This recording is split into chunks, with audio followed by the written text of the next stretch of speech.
Olha, para o nosso bate-papo de Natal, eu trouxe um presente para vocês. Eu e Papai Noel, né, que está aqui. Eu trouxe a Deise Novakoski. Deise Novakoski é uma sommelier conhecida aqui no Rio de Janeiro, que gosta de vinho, entende de vinhos, fez uma coluna de vinhos por muitos anos lá no Jornal o Globo, onde eu também trabalhei, era um colega. E a gente já se esbarrou aí por vários lugares, restaurantes e lojas de vinho. Hoje ela continua trabalhando nisso. Só que a Deise, ela não é só uma sommelier no sentido clássico, que gosta só de vinhos. Ela foi aprendendo, se especializando em bebidas em geral. Uma vez eu fui ao Festival do Vale do Café, ela deu uma aula lá, explicou por que a gente, antes de tomar o café, tem que tomar aquela aguinha Com gás. gelada com gás. Deise, prazer te receber aqui. Poxa, Feliz Natal, né? Porque... para você também, foi uma delícia estar aqui com você, com seu público maravilhoso. É sempre muito bom bater papo com você em qualquer lugar. Onde a gente se esbarra, sempre rende boas conversas, né? Aí nós estávamos conversando antes de gravar a entrevista, o bate-papo.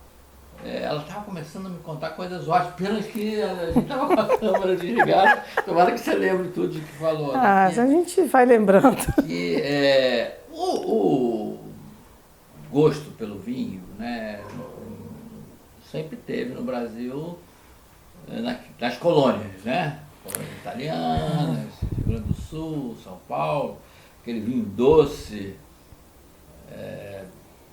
vinho caseiro, de Jundiaí, de Curitiba, um pouco da Serra Gaúcha, muito difícil tomar. Aí vem o vinho, vem se refinando, o vinho fino, né? E até o carioca, né? Passou a tomar vinho. Eu acho que não é o vinho que vem se refinando, né, Vidor? O vinho tem essa questão de acompanhar o homem, ou o homem perseguir o vinho. Eu não sei quem é que está nessa corrida, quem vai na frente, quem vai atrás. Mas tem um aspecto da convivência, da existência do vinho e do homem, que eu sempre costumo chamar a atenção para que as pessoas percebam. O vinho é a única bebida que não depende do homem para ser feita. Se você colocar um cacho de uva um sobre o outro dentro de um copo, de um jarro qualquer, o peso de um cacho em cima do outro fará com que aquele suco lá embaixo se transforme em bebida alcoólica. Se vai ser boa, se vai ser ruim, isso aí é outro assunto, mas vai se transformar em bebida alcoólica. As outras bebidas vai depender muito. Uma cerveja vai depender de você colocar o grão para hidratar, para ferver, para soltar o açúcar, e aí depois fazer outros processos, uma vodka, um destilado. Seja qual bebida for, vai depender de muitas ações do homem para que você consiga ter uma bebida alcoólica. O vinho não. O vinho, se você colocar a parreira no solo mais pobre que existe, sem nenhuma adubação, a parreira vai crescer, né? Se você, valente, né? Valentemente. A parreira, ela não depende do homem. Se o homem não poda para concentrar as coisas no fruto, ela vai dar ali cachos enormes, tá? Então, ela precisa que o homem fique ali tolindo, né, os seus cachos. Ela precisa de uma condução, quer dizer, ela precisa não. O homem fica guerreando com ela o tempo todo. Dá para fazer uva de qualquer vinho deles? Não, né? Dá para fazer vinho de qualquer uva? Existem as vites rupestres, as americanas e as viníferas. Os vinhos finos, ditos finos de mesa, são feitos com as viníferas. As outras uvas você faz vinho também, porém elas levantam um teor alcoólico muito baixo. E aí não pode ser considerado vinho fino de mesa. Então ele atinge um valor de mercado baixo. E para ter um valor de mercado mais ou menos razoável, se coloca o açúcar, que aí se chama chaptalização. O que acontece é que essas uvas, as rupestres ou americanas, não têm leveduras naturais suficientes para comer todo aquele açúcar e transformar tudo aquilo em álcool. E então você vai ter açúcar residual. A levedura para de agir e você então passa a ter um açúcar residual. E esse açúcar residual é que transforma esses vinhos de vites rupestres ou americanas em vinhos doces, os vinhos suaves, que todo mundo gostava muito. Mas aprendeu a gostar disso, né? As pessoas aprendem a gostar. E é o costume, o hábito. E aí o que a gente estava falando, né? Será que o vinho se adaptou ao homem ou foi o homem que foi adaptando o vinho ao seu gosto? Será que nós não evoluímos gustativamente? Nós saímos lá daquele tempo das cavernas, que a gente comia carne crua porque não tinha fogo, e depois foi cozendo. Como será que a gente evoluiu no paladar? O vinho também evoluiu para nós, né? Embora o vinho seja bíblico, a minha mulher costuma dizer que dá um sabor de pecado, assim, um sabor do pecado num sentido não ruim, né? Num sentido de que você está fazendo uma pequena transgressão, né? Né? Que então ele te enriquece o seu almoço, jantar, qualquer coisa que você esteja comendo, né? O vinho tem uns aspectos muito interessantes, porque ele mexe com o imaginário, com o romântico. O vinho não é uma bebida que se consegue beber solitariamente. É muito difícil você encontrar uma pessoa tomando uma taça de vinho sozinho. Geralmente ele gosta de estar acompanhado. Na França é direto, as pessoas vão almoçar, jantar e sozinhos e pedem uma taça de vinho.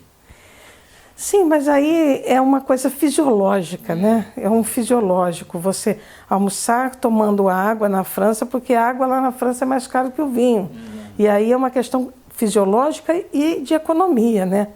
É mais fácil tomar um chopp na Bélgica, uma cerveja, que uma taça de água, porque é caro num estabelecimento comercial. Agora no Rio, felizmente, a gente toma água da casa. É um certo risco em algumas casas, mas eu gosto muito dessa ideia. Eu tenho uma raiva dessa água da casa. Ah, é?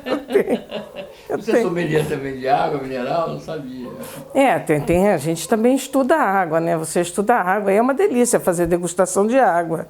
É uma descoberta, sabe? É uma epifania quando você faz degustação. Mas eu acho que essa água da casa me remete a uma turma meio que tá fora do esquadro, sabe? Não, mas eu acho que também tem um problema de preço. Acho que os restaurantes meteram um pouco a mão no preço da água, sabe? Que é uma coisa que o vinho você tem que cuidar dele, botar no lugar direitinho. Então você botou ali na geladeira, vai.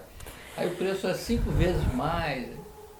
Todo mundo se sente. Cara, esse negócio de preço é muito doido, né? Principalmente aqui no Rio de Janeiro. Você não paga menos de R$5 por uma água mineral. Tudo ficou muito caro, né? Tudo é muito caro. Aqui no Rio de Janeiro tudo é muito caro. Tá tudo enlouquecido, né? Tudo enlouquecido. Agora, nós podemos pontuar o preço de tudo, né? Agora, o jogo é para ser jogado. A tabela de preço está ali na frente, Não, claro. né? Agora, e o cara que está te servindo? Você vai lá comer na casa, pede o prato mais caro que tem na casa, pede o vinho mais caro que tem na casa e a água da casa. Eu acho isso tão incoerente, porque é o teu direito, sabe? Então vai militar pelo teu direito de baixar os impostos dessa cidade que está caótica, né? Desse país caótico. Eu acho que tem tanta coisa mais importante para você exercitar o teu poder de cidadania e vai exercitar em cima daquele cara que está lá te servindo uma água. Não é com o dono do restaurante, é com o cara que está te servindo. É sempre a guerra em cima do rabo do rato, sabe? Isso que me irrita, na verdade. Não é o fato de servir uma água. Eu adoro gente, eu escolhi a minha profissão. Eu sou uma privilegiada nesse país, né? Eu escolhi viver de vinho, sabe? Imagina, eu não escolhi Eu escolhi viver de uma coisa luxuosa, né? Porque vinho não é prioridade. Prazerosa.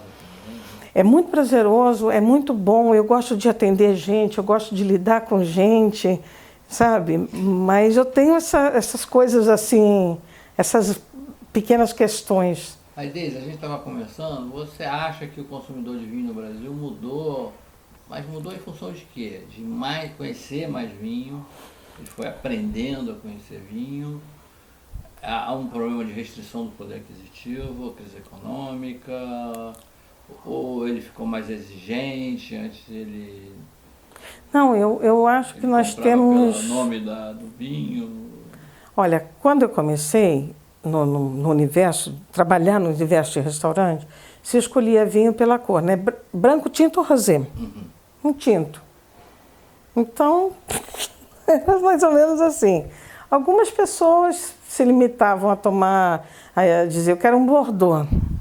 E outras tomavam um espanhol, que era tinto. Não existia a possibilidade de alguém escolher um vinho espanhol branco, né? E um chileno sempre, eram os mesmos, né? Enfim, nós não tínhamos muitas escolhas porque não havia mesmo o consumo e também não havia essa produção tão grande assim. E houve um movimento programado, né, pelos órgãos de saúde há 40 anos atrás, porque o consumo de bebida destilada era muito grande. E havia uma projeção de que isso não seria muito bom para a população de um modo geral, né, e principalmente para os cofres mundiais, né? Hoje nós estaríamos tendo um custo muito grande com saúde. Imagina, né? Bebida destilada é deletéria, sim. Então havia essa necessidade de uma mudança de hábitos de consumo. Você sabe que a humanidade não vai viver sem álcool, né? Até o pobre do índio, né, que nunca foi muito de inventar onda, inventou bebida alcoólica, né? Então, sem álcool, ou sem algo que nos tire da realidade, né? Tirar o pé do chão é necessário. Então, o homem não vai parar de beber. Não vai parar, né? É utópico pensar que enquanto houver a humanidade não vai haver uma bebida alcoólica, que seja vinho, né? Que é uma bebida fermentada, é saudável, está mais ligada com Deus, com a religião. Porque o vinho, por mais mal feito que ele seja, ele não é prejudicial à saúde. Se você tomar uma garrafa de vinho estragado, com defeito de cantina, que a garrafa tenha sido mal lavada, que o vinho tenha sido contaminado por qualquer coisa, você não vai morrer por isso, não vai ficar nenhum resíduo no seu organismo, você não vai ter nenhum problema amanhã e nem depois de amanhã e nem daqui a 40 anos por isso. Ao passo que as bebidas destiladas, não. As bebidas destiladas, quando você ingere uma bebida destilada muito bem feita, e se você ingerir com muita quantidade, você terá problemas a longo prazo. Se ela for mal feita, aí você vai ter problemas hoje, amanhã e depois. E isso custa para o cofre público, para os cofres públicos, né? Consequentemente, busca-se conduzir esse hábito de consumo, né? E aí vai-se conduzindo pesquisas em torno da saúde e o vinho, o que é melhor consumir. Então, a União Europeia injetou muito dinheiro nesses países do Novo Mundo em busca de consumir do novo consumidor, dos novos países produtores, né?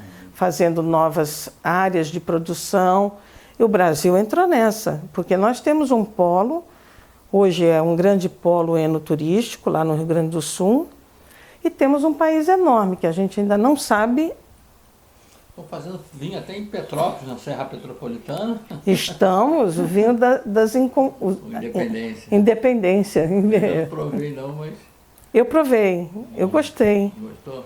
Eu gostei. Eu não sei se é por entusiasmo.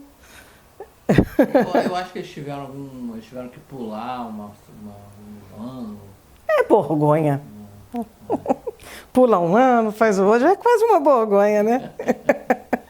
Eu acho que Minas Gerais também começou. Minas São Paulo, faz... como sempre, né? São Roque. São Roque está fazendo vinhos bem interessantes. Mas ainda muito caros, né? Muito caros e não tem como competir com o mercado de fora. Os vinhos brasileiros são muito caros em detrimento dos vinhos chilenos, dos vinhos argentinos, né? Dos vinhos uruguaios. Os vinhos uruguaios são fantásticos, sabe? O Uruguai hoje faz vinho com quase todas as uvas, não só as da América Latina, as mais populares, como quase todas da Espanha. Fui visitar a Bolsa lá. Que coisa linda. Pequena, né? É. Ele me contando, esse pé de uva a gente só aproveita 2 quilos, 5 a gente joga no chão. Eu falei, não faça isso, não vá à terra, para ela ficar mais forte, tal. E a gente aduba, mas não é, aproveita, faz suco de uva. E você sabe que aquele camarada trabalhava com a indústria alimentícia. Ele trabalhava com a indústria alimentícia. Aí um dia lá mudou a rota da vida dele lá, se aposentou e foi trabalhar com aquela vinícola. Meia hora de Montevidéu, quer dizer, então... E ele foi o que começou a fazer alvarinho ali naquela região. Foi um dos primeiros a sair fora daquela coisa do taná, sabe? Eu não gosto. Isso aqui não, é pessoal. Mistura com Shiraz, dá uma beleza. Tem horas que eu acho que o consumidor tem todo o direito de gostar ou não gostar, de preferir ou não preferir. Quem não tem direito é um profissional. Profissional, enquanto está na ativa, ele não tem direito de escolher, eu gosto ou não gosto. Ele tem que escolher para o público. Essa é a grande diferença entre ser profissional e ser amador. Enquanto eu estiver trabalhando na luta, eu não posso me dar o direito de gostar. Mas qual tem sido a preferência do consumidor brasileiro? Aquele que compra vinho na loja? Olha, nesse momento nós estamos vivendo uma transição muito grande de vinhos com madeira para vinhos sem madeira. Porque como foi muito fácil descobrir os vinhos com madeira, porque você identificava determinados sabores e aromas fáceis, né? A baunilha, a canela, as especiarias de um modo geral, são os aromas terciários que vinham todos junto com a madeira. Então isso era fácil, pegar um copo e identificar esses aromas. E aí as pessoas começaram a se aprofundar muito mais nos vinhos que tinham estagiado, que tinham sido fermentados na madeira. Passado esse momento de maior intimidade, né, eles agora querem conhecer a uva, a característica da uva. Então, estão preferindo os vinhos frescos, sem contato com madeira, né? Então, quem se identificou mais com uma Cabernet, ele quer tomar a Cabernet sem madeira, fresco. Quem se identificou com a Merlot. Então, quer dizer, cada um está abrindo agora a sua particularidade, tentando se encontrar com aquela uva assim mesmo, se aprofundar. Então vai na Merlot do Chile, aí depois que ele se encontra com ela no Chile, vai se encontrar com ela no Brasil, depois vai se encontrar com ela na França. E isso eu acho que é um caminho de colecionador, sabe? Como é que faz com os vinhos franceses que nem identificam o varietal hoje? Mas a França está identificando. A França não está de bobeira aí no mundo, né? Eles sabem perfeitamente bem que se não identificar o varietal, de alguma maneira ele vai perder esse novo consumidor. O consumidor não rico, cheio de informação, o mundo cheio de muita informação sobre tudo. Então, eu não quero fazer um curso de Bordeaux para tomar vinho de Bordeaux. Eu não quero saber quais são os vinhos do lado direito ou do lado esquerdo da margem. Eu não quero saber quais são as uvas permitidas em Bordeaux, na Borgonha. Eu não quero saber nada disso. Eu quero tomar meu vinho em paz. Eu tenho o mundo inteiro me satisfazendo. Eu vou ter que me especializar em Bordeaux? Não. Não vou. Então, diante dessa situação, dessa nova situação, eles precisam se readaptar ao novo consumidor e mostrar a eles o que está escrito, o que existe ali, né? O que é o corte bordalês, como se dá o corte bordalês. Eles precisam reagir ao mercado. Não existe mercado estável. Então, coitadinhos dos fabricantes de barril, né? De carvalho, de outro tipo de madeira. Não, porque você sabe que nada é totalitário, né? Porque da mesma maneira que nós temos agora uma indústria toda migrando, a indústria do vinho toda migrando para o vinho de ânfora, né? O vinho do ovo, já ouviu falar daquele ovo que o pessoal está fazendo ovo? Mas ele é de concreto, não? Tem o de concreto e tem aqueles vinhos que eles estão sendo feitos em barril, em barro, sendo que a serpentina fica por dentro do barro, trocando o inox, sem ser o inox, porque antigamente o inox, a placa de fermentação e que mantinha a temperatura baixa, ela ficava por fora. Então eu tinha uma placa aqui, outra ali e outra lá. Isso às vezes dava defeito, às vezes não sempre, né? Principalmente nesse momento onde a gente troca a placa de luz solar para manter sustentabilidade dentro das vinícolas, às vezes falha. E aquilo está ligado numa cinta.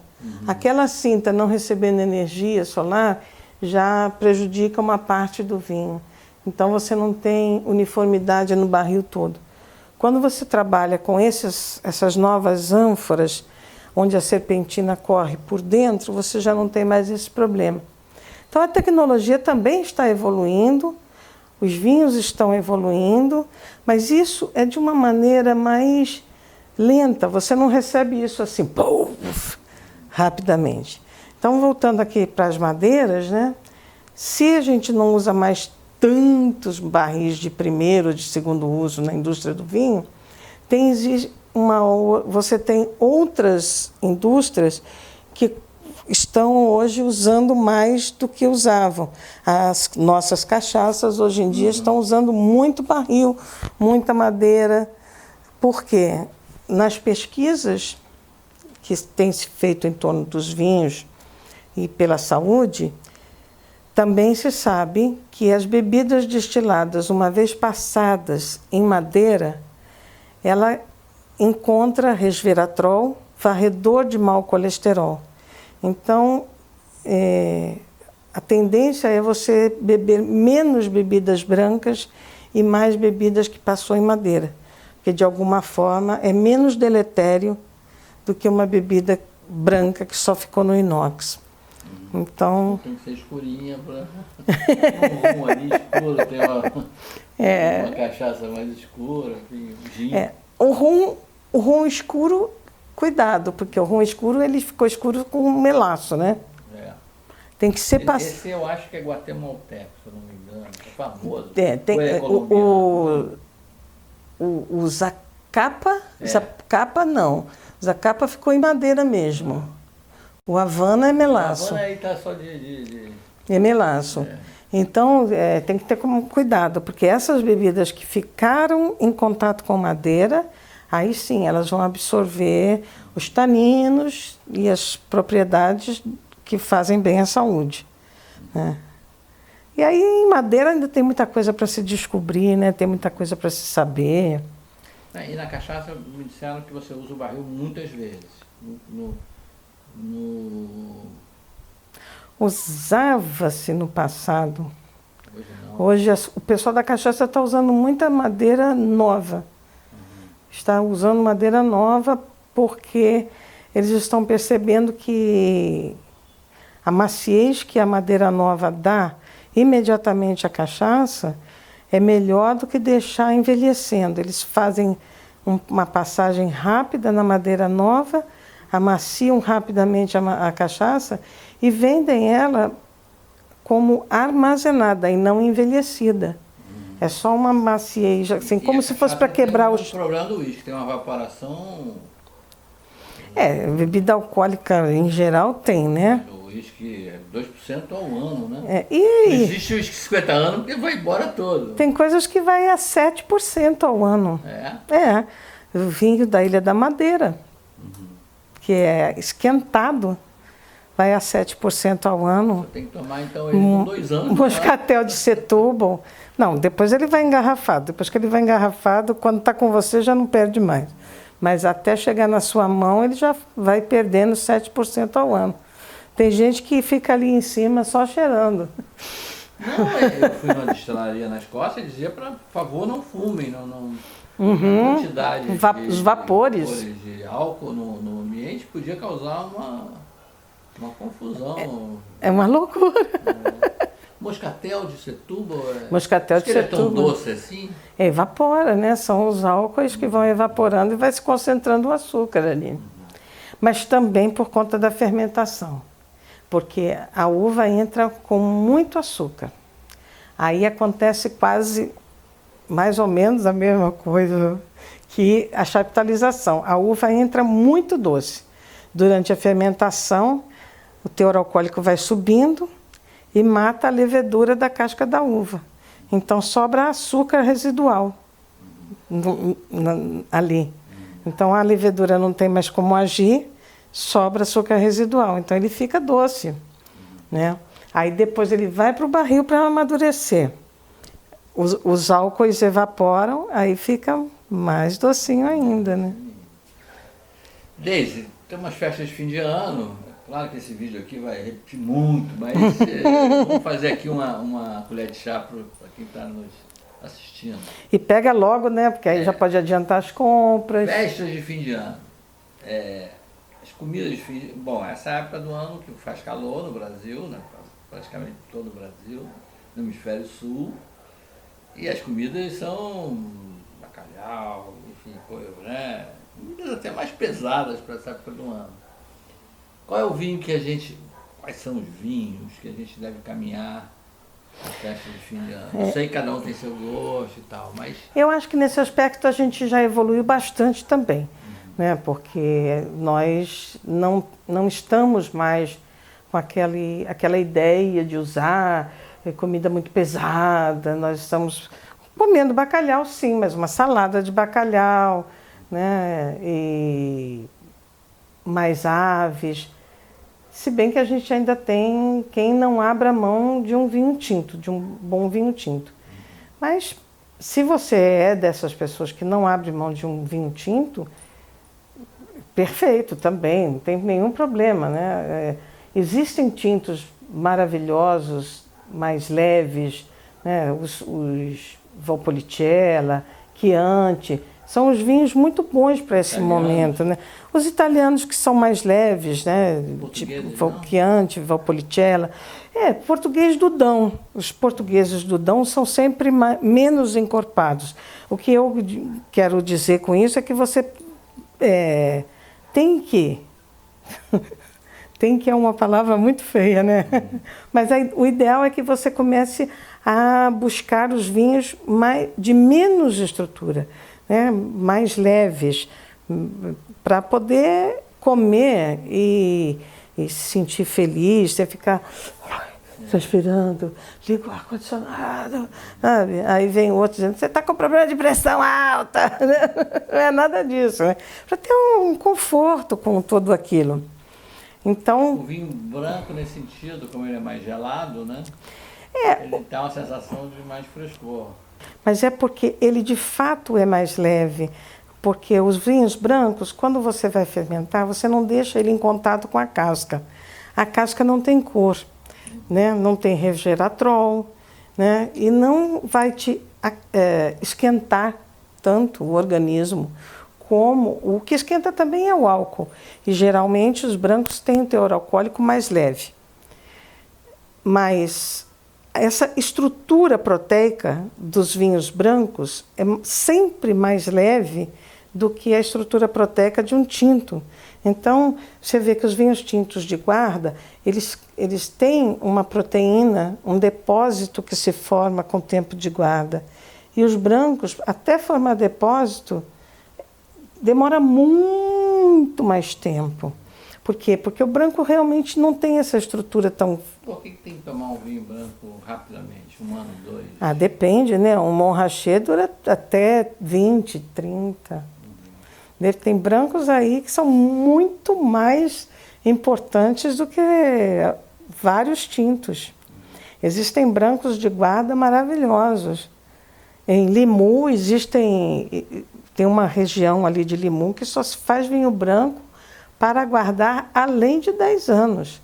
Você já sabe praticamente que toma muito espumante. E nisso parece que o Brasil ainda consegue ter uma boa competitividade, não? A gente entrou nesse circuito do novo mundo, da produção de vinho branco, e de ser um país para onde o mundo passou a olhar, né? Porque eu gosto sempre de mostrar isso nas minhas aulas. Em 1979, eu já estava aqui estudando sobre vinhos. Existia um livrinho do Hugh Johnson, onde nós, Brasil, fazíamos parte de 1/3 de página, junto com o Uruguai e o México. Era isso que o mundo internacionalmente sabia do Brasil. Então, nós passamos a constar dos guias internacionais de vinho, com mais do que um capítulo até, graças ao nosso espumante, porque nós temos vocação e talento para fazer vinhos espumantes no sul do país, porque nossas uvas brancas são muito ácidas. Nós não temos vocação e nem talento para fazer vinhos brancos, porque onde se faz espumante, não se faz vinho branco. Você já tomou algum bom vinho branco da região de Champagne? Não. Nem vai. Nem tinto. Nem vai tomar, né? Porque a região de Champagne tem vinhos brancos, as uvas brancas são de altíssima acidez. E aonde a uva tem alta acidez, você produz vinho espumante. Entendeu? Então, ali no sul do país, naquela região especificamente, nós temos vocação e talento para a produção de vinhos espumantes.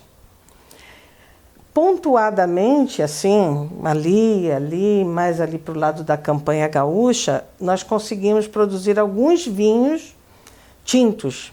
Alguns, não vou dizer que é o Merlot, não temos uvas icônicas. Aliás, esse negócio de ter uva icônica, isso é uma maluquice, porque de repente você fecha o teu país para uma determinada uva e um país do tamanho do nosso não é mono. O nosso país é plural em tudo e não vai deixar de ser plural quando se trata de uvas, né? Com todas as uvas que existem por aí. Então, a gente tem projetos maravilhosos em Goiânia, com Cabernet Sauvignon, temos projetos maravilhosos lá em Petrolina, com uvas portuguesas, o projeto das uvas portuguesas. Lá em Petrolina, com uvas francesas, não foi nada bem, não foi mesmo. Mas com as uvas portuguesas está indo uma coisa maravilhosa. Essa semana eu provei um vinho lá de cima de Petrolina, com uvas portuguesas. Olha, era uma coisa maravilhosa. Essas coisas? Eles estavam fazendo... O que eu provei tinha corte de várias, mas tinha Touriga Nacional também. Mas tinha mais do que Touriga Nacional. Bacana isso. Muito bacana, muito bacana. O nosso país é muito rico, né? Como se dizem, se plantando tudo dá, mas a gente tem que, em termos de uva, quando você planta, o parreiral leva mais de 10 anos para ultrapassar o lençol freático. Enquanto isso, ele vai dando assim, assado. Minas já começou plantando só Syrah, porque em 1939 já se plantava Syrah lá. Não foi assim uma coisa, um sonho que o camarada teve. É porque ele já vinha de um projeto muito antigo lá de Syrah. Então, você vê que Minas só planta Syrah. Agora planta Chardonnay e, ultimamente, Sauvignon Blanc, num cantinho lá. Mas por que se elege essas uvas? Porque já vem de alguma história. Porque ninguém vai ficar plantando durante 10 anos tudo para ver o que dá, para depois tirar. Não dá, não é assim que funciona. Tudo que se refere a vinho, depois dos primeiros 100 anos, a gente pode começar a falar alguma coisa. Agora, os 200 primeiros anos são muito fáceis. Aí depois é que começa a ficar difícil, porque aí você tem que ir para o mercado vender. Mas os 200 primeiros anos são sempre muita experiência. Ali no seu mercadinho mesmo. Exatamente. Não é exagero dizer isso. Tudo que se trata de vinho é sempre fazendo para amanhã, para depois, para o outro. E aqui no Brasil, como país novo, o Brasil é um país muito novo. A gente se esquece disso o tempo todo, né? Quando o Brasil foi descoberto, a Suíça já tinha um relógio movido a ar, né? Você imagina como nós somos jovens ainda. Então a gente nem consegue conceber a ideia de produzir alguma coisa para deixar para o outro. Não importa quem seja o outro. Imagina, né? Mais umas 2 gerações. Enfim, lá no Rio Grande do Sul já tem isso, né? A gente já vê já na segunda geração, na terceira. Então hoje o que a gente vive lá no Rio Grande do Sul já é o resultado de um trabalho de uma terceira geração, né? A família Valduga já está lá. Quando eu conheci o João, ele já estava trabalhando com o pai dele, que já estava pensando em deixar para os filhos. E o João já fez uma cerimônia, o João e o Juarez, os 2 irmãos, já fizeram uma cerimônia deixando a administração da Casa Valduga para os filhos. Chamou o mercado, as pessoas do mercado, deixando essa administração para os filhos, comunicando que estão ainda trabalhando, mas deixando. Você já viu isso no Brasil? É uma coisa de adulto, é uma coisa de mercado sólido, consolidado, né? E lá fora, todo mundo faz isso. Existem as famílias do vinho onde eles passam a administração para a próxima geração, convidam as pessoas que estão trabalhando com eles, sabe? Não tem essa assim, o fulano ficou gagá, hein? Ó, ele está batendo biela, não sei o quê. Não, olha, a partir de agora, as próximas safras serão feitas pelo enólogo tal, sob a supervisão do meu filho tal, que era sabe? É sucessão, que é natural, né? E o cara não precisa ficar batendo biela para passar o cajado, né? Ô Deise, o real tem se desvalorizado. A gente achava que ele ia ficar em 3,60, 3,70, mas está todo mundo falando que agora é 4,10. Essa que é o patamar de equilíbrio do real, supostamente. Eu sei que no câmbio todo economista erra, porque não há como você acertar na mosca. Mas com esse patamar acima de R$4, os portugueses ainda conseguem chegar aqui bem, né? Mas chilenos e argentinos, será que não vão? Olha, é um negócio bem complicado. Eu trabalho com gastronomia desde que eu me entendo por gente, né? Minha família toda sempre trabalhou em restaurante, trabalhou mesmo, né? Minha mãe cozinheira, meu pai fornecia bichinho para comer, matava coelho, cabrito. Aí minha mãe ficou viúva e casou de novo com um marceiro confeiteiro. Então a minha vida toda sempre foi restaurante. E eu nunca vi nenhuma das crises do país afetar o setor de gastronomia como essa, sabe? Afetou, de fechar muitos restaurantes, deixar gente de restaurante desempregada, muita gente, mas não é assim, gerente, não, de lavador de porta, né? Assistente de serviços gerais, A dono fechou todo mundo na rua, dono de restaurante indo abrir food truck, sabe? Eu nunca vi isso em toda a minha vida. Eu fiquei desempregada há 3 anos, sabe? E estou agora trabalhando numa loja de vinhos. Conseguia fazer eventos, pelo menos? Não, porque vai contratar um sommelier para fazer evento? Que evento? Não tinha evento? Não tem eventos, né?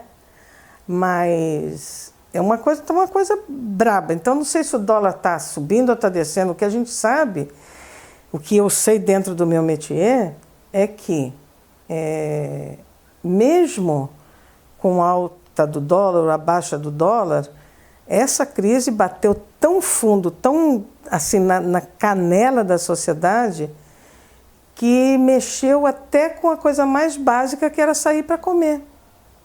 Porque ninguém deixava de comer. Eu estou sentindo, assim, aqui nesse bairro de Botafogo, por exemplo, foi escolhido entre os 50 melhores mais descolados do mundo, né, pela Time Out, que estão indo numa gastronomia assim que eles chamam de descolada, uma coisa assim mais...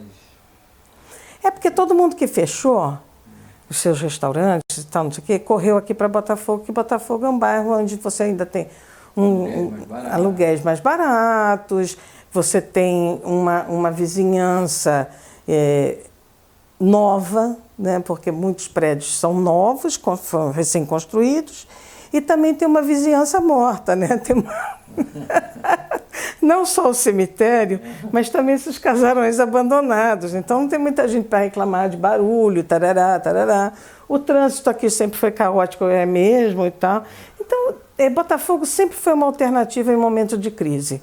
Eu já vivi várias crises aqui. Eu me lembro sempre, na gastronomia, Botafogo sempre foi uma alternativa, porque como tem esses casarões, aí o pessoal acaba alugando e tal.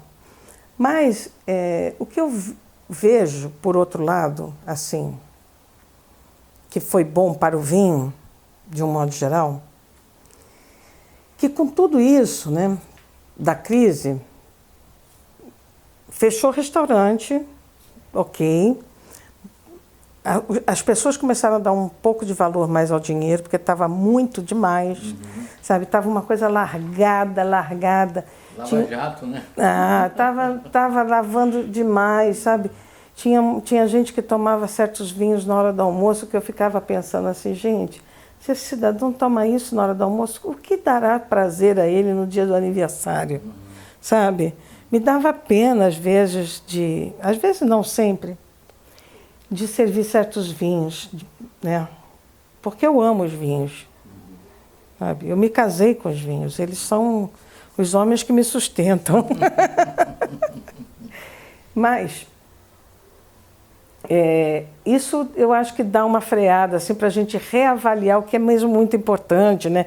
Segurar as pontas. Agora eu estou vendo as pessoas tomando vinho de R$60, R$70, numa boa. Numa boa, né?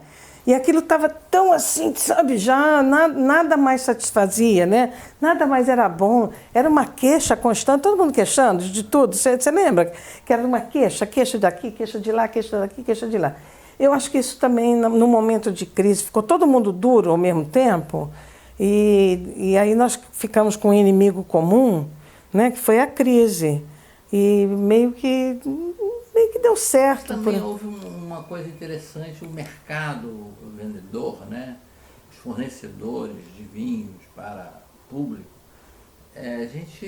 Eu, por exemplo, tinha o maior preconceito de comprar vinho em supermercado.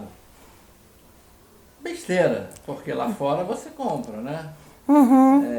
Então no Brasil, não sabe cuidar direito do vinho. E de repente eles também aprenderam a trabalhar melhor o vinho, né? Isso graças à lei seca. A lei seca nós tivemos muitos ganhos com a lei seca. A gente pode até dizer que não, mas nós aprendemos a comprar coisas e trazer para casa. E comer na nossa casa, e fazer a nossa comida, e economizar, sabe? Porque nós sempre fomos muito arrogantes. Nós temos esse ranço de país de escravo fingido, sabe? Porque a gente, lá fora, as pessoas fazem economia, as pessoas compram um pão, um queijo, não sei o quê, fazem um lanche em casa, recebem os amigos em casa e não vão ao restaurante como a gente vai aqui, a gente vai... Bom, uma vez por ano. Exatamente. E aqui não, aqui tudo se encontra ali, se encontra ali, se encontra... E tem vergonha de dizer que está economizando, que buscou um preço naquele vinho, de comentar com o outro, olha, esse aqui eu vi lá, não sei aonde, não sei aonde. Fulano é muquirana. Gente, mas o dinheiro, a gente custa para ganhar o dinheiro, né? Essa dicotomia financeira que existe no nosso país, eu acho impressionante. Você vai me pagar 100, para você 100 é muito dinheiro. E eu vou receber 100, é uma nada, né? Uma caca, é uma droga. Né? Agora, lá fora, quem paga 100 e quem recebe 100, recebe 100. Mas os mercados contrataram gente que entende? O que eles melhoraram? Eles contrataram pessoas para ajudar a fazer as compras, a viajar com eles, para prestar consultoria, né? E também formar gente para ficar ali na gôndola ajudando o consumidor na hora da escolha. Porque o mundo do vinho não é igual ao mundo do sal, do pão, né? Não vou dizer para você, é igual. Não, não é. O mundo do vinho é um mundo muito, muito amplo, de muitas particularidades.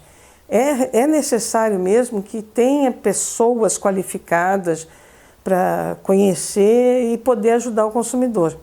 Porque senão o consumidor acaba se atrapalhando mesmo e perde oportunidades, sabe? Ele pode usar o sexto sentido dele ou a parte do corpo que mais lhe dói, né?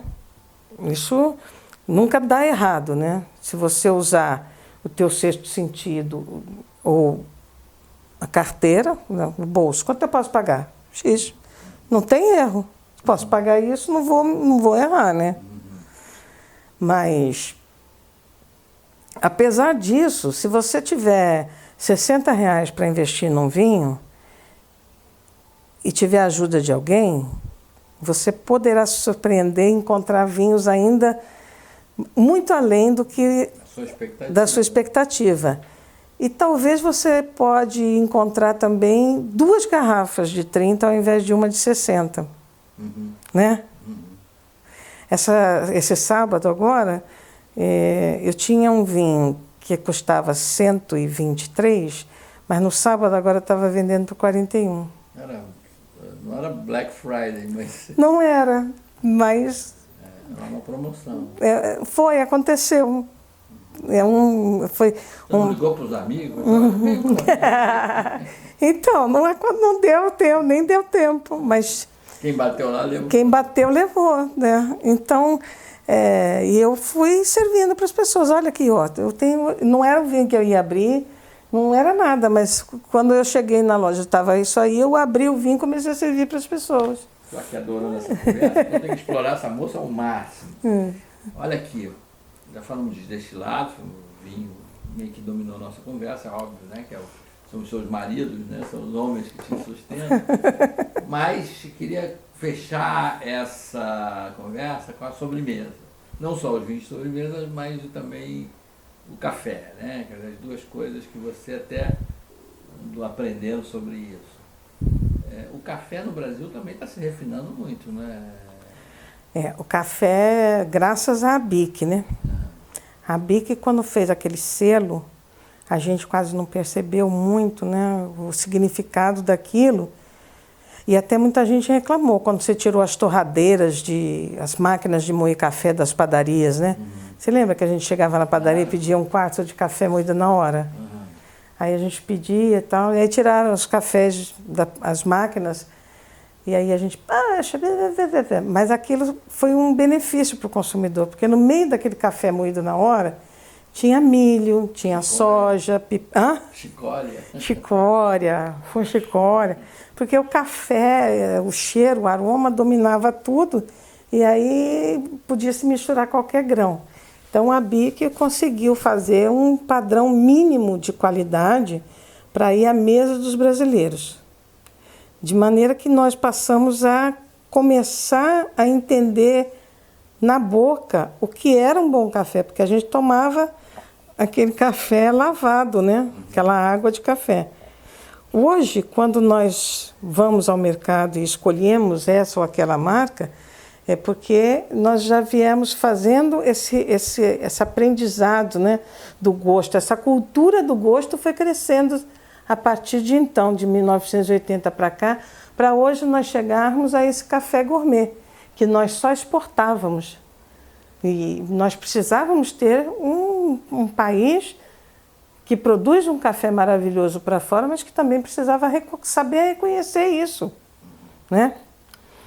Então hoje a gente consegue entender o que é um café expresso, um café coado na máquina elétrica, um café de saco, né? Hoje a gente escolhe porque quer escolher assim. Antes a gente nem admitia, né? Que o que veio, veio. Era, qualquer cafezinho tá bom, né? Hoje você fala assim, não, eu quero ir tomar café lá porque eu gosto daquele café de lá. Não é isso? Mas isso mudou. Mudou por quê? Porque a gente começou a depurar o sabor das coisas. E hoje a gente... a cultura do gosto, ela se dá quando a gente começa a ter padrões, parâmetros.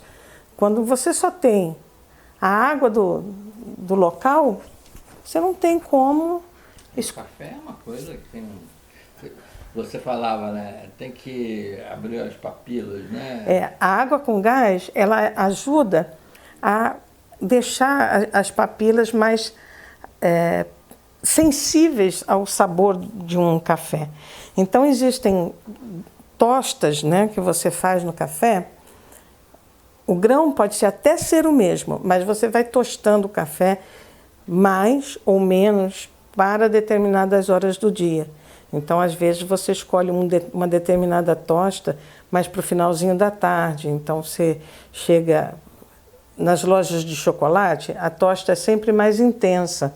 Porque se você tiver uma tosta fraquinha dessas de café da manhã, ele não vai acompanhar o sabor do chocolate. Então, vai ficar aquele café aguado, né? E essas tostas que você faz para restaurante, para a hora do almoço. Então, você tem que ir combinando essas coisas para... Que horas você serve mais café na tua loja? Eu sirvo mais de manhã, eu sirvo mais à tarde. Ou a tua loja é uma loja de quê? A minha loja é uma loja de torta, de doce. Então, eu tenho que fazer uma tosta que deixa ele mais meladinho, mais, sabe, mais para adocicado. Então, são esses pequenos detalhes que fazem com que a gente... Mas isso não tem escrito na embalagem. Não precisa, isso aí é o que faz com que o saber do profissional que está atendendo ali, aquele conjunto de coisas agradáveis e de prazeres que você sente ao entrar num lugar, vai te propiciar tanto prazer, você não sabe por que você gosta de ir naquele lugar, mas faz com que você volte para lá. Eu gosto mesmo de ir lá, sabe? Eu não sei, aquele lugar eu sento lá, eu fico confortável. Às vezes tem uma energia, sei lá. Não é uma energia, sei lá, é um monte de coisas que são feitas para te agradar. Existe hoje a arquitetura sensorial, né? Você,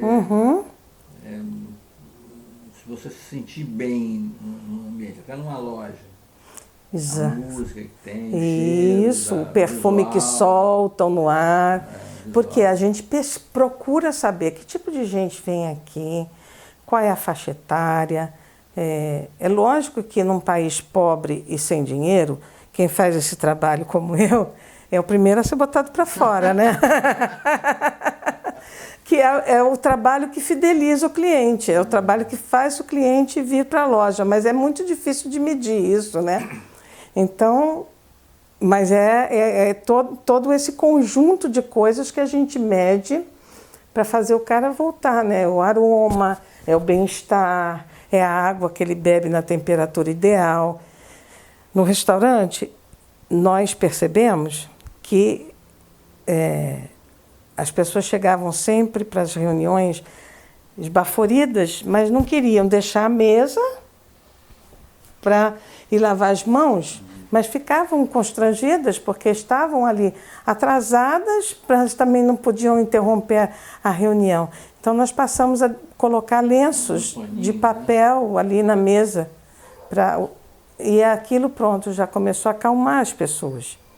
Então são esses pequenos detalhes que vão dando conforto para a pessoa estar onde ela está, né? E isso fideliza, com certeza, né? Para fechar aqui, vinho de sobremesa. Vinho de sobremesa, eu acho o haste, o moscatel tipo haste, que nós fazemos como ninguém. Haste é um método de produção de espumante de haste lá na Itália. Mas nós temos a uva moscatel plantada em Farroupilha, que se deu maravilhosamente bem. E nós produzimos os vinhos do tipo haste como ninguém. Às vezes até melhor do que alguns produtores lá de haste mesmo. E o haste é um vinho espumante, docinho, que serve para... Ele se serve com bolo recheado, bolo do tipo pão de ló, rocambole, esses doces que você faz com fruta, com salada de frutas, para confraternizar, com panetone, para tia que não bebe, mas toma. Não bebe, mas toma, entendeu? Aí tem, assim, aquela vovozinha que não pode beber muito, porque ele gera em torno de 5% de teor alcoólico. Aí para o dia do batizado, para servir com foie gras, sabe? É aquele espumante. Gente, era só o Sauterne, né? Não, o Sauterne é um vinho de sobremesa ainda, mas é um vinho de sobremesa caro. E para comprar coisa cara, ninguém precisa de dica, precisa só de dinheiro, né? Eu gosto de dar dica da coisa assim que a pessoa sozinha não encontraria. Eu acho que o haste é um vinho de sobremesa de confraternização para você botar na taça de toda a família, fazer aquele brinde maravilhoso, tem um teor alcoólico baixinho, você come com uma fatia de panetone ou simplesmente... Garrafa grande. Garrafa grande, 750 ml e é barato, tá? Agora o caro você conversa com a tua carteira aí, não precisa de ajuda não. Olha, eu disse para vocês que eu estava dando um presente de Natal para quem assiste no meu canal aqui. Eu e Papai Noel, né? Trouxemos a Deise, que deu assim uma aula. Isso não é conversa, não, é aula. Mas... cada um vai pagar R$1 para ela. Opa! Não tem como cobrar dele, senão. Mas que você merece, querida. Adorei, viu? Feliz Natal. Feliz Natal para você. E vamos fazer mais dessas conversas? Vamos. Um dia a gente escolhe um outro tema, tipo cachaça. Claro! Dia 13 de setembro é dia da cachaça. 13 de setembro já está marcado desde aqui, hein? Então, feliz ano novo, bom Natal para todo mundo.